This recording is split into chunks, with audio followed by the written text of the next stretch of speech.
উঠে রেডি সেডি হয়ে নিলাম, কারণ লাস্ট ওয়েডনেসডে কিন্তু আমার ভাইয়ের বার্থডে ছিল। তো সেখান থেকে চলে গেছিলাম মিউ আমরে। তো মিউ আমরে না সেদিন কেক সব শেষ হয়ে গেছিলো, তারপর আমি চলে গেছিলাম সুগার অ্যান্ড স্পাইসে। আমি এখন ভাইয়ের বাড়ির সামনে চলে এসেছি, ঠিক আছে, কিন্তু ভাই এখনও জানে না যে আমি ওর জন্য কেক নিয়ে যাচ্ছি। তো ভাইয়ের কি রিয়াকশান হবে কেকটা নিয়ে গেলে, তো চলো সেটাই তোমাদেরকে দেখাবো।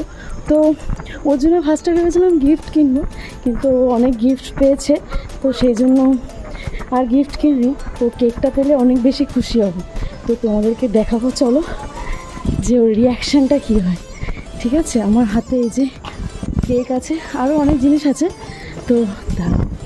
ভাই কিন্তু কেকটা পেয়ে ভীষণ খুশি হয়েছে, আর আমার ভীষণ ভালো লাগছে আমি আমার ছোট ভাইটাকে এতটা খুশি দিতে পেরেছি তার জন্য। Happy birthday to you, happy birthday to you, happy birthday dear Pocha, happy